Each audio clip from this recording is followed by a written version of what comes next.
Zero Motorcycles definitely seems to be offering a different option to bikers who want to reduce their carbon footprint.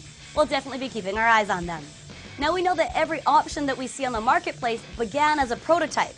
Imagine finding a very special, one-of-a-kind prototype that may very well be the missing link in a royal automobile heritage. I'm talking Carroll Shelby kind of royal. I'll let Jason from the Creative Workshop tell you more.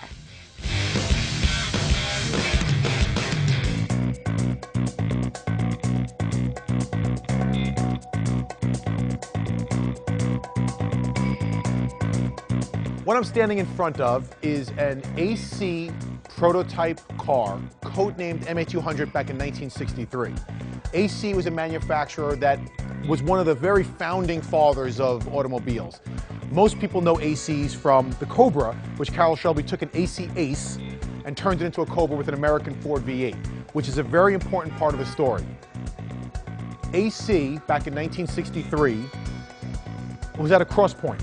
The AC Ace was a decade old, and they were thinking of refreshing the line. Right about that same time, this crazy Texan, Carroll Shelby, came knocking on the door and said, "Hey, don't stop building the AC Ace. I want you guys to build those cars, but ship them to Texas, and I'm going to put an American engine in it. I'm going to call it a Cobra." Well, the rest is history from the Cobra perspective. It became one of the most famous race cars on the planet Earth. What nobody seems to know is that AC had other plans. What those plans were, we're still trying to find out. This car was designed and built right about the time of the Cobra, and it was designed and built with a Ford 289 V8 power plant. This is original magazines from 1964. This is the picture.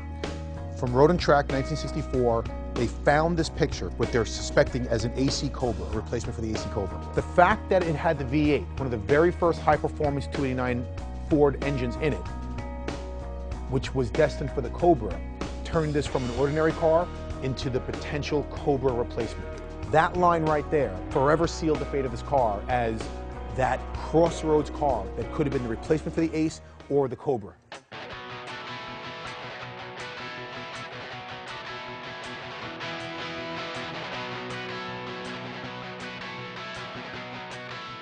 I'm standing in front of this car right now, which we are absolutely thrashing on. We've been going on this car now for 2 years, forensically restoring, researching, building, fabricating, fixing. What's so interesting is that when the car came to us, it looked a lot like it does right now. Well, sort of. It was blue, it had a convertible top, it had an engine, and it had seats. But what we found out was that it had the wrong convertible top, it had the wrong seats, it had the wrong engine, it had the wrong wheels. Because nobody realized the significance of the car, as they were using it and maintaining it, there was no attention to the importance of the car from an archaeological perspective. Anything and everything you can imagine that could have been changed or could be wrong was wrong. I take my role as a car restorer as serious as I take it as a historian when it comes to these cars. It's not close enough. It's not good enough. Is it correct or not? We were unbelievably fortunate to get some of the actual workshop pictures so that we could, with a loop, with an actual, like a jeweler's loop, analyze things like, what's that wire? What's the color of those caps?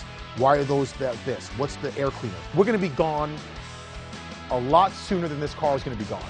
We are merely bringing this car back from a historical perspective to something that belongs in a history book, so that when I'm gone, and maybe my kids can talk about the car, maybe my kids' kids can talk about the car, they will know that this car is exactly as it should be.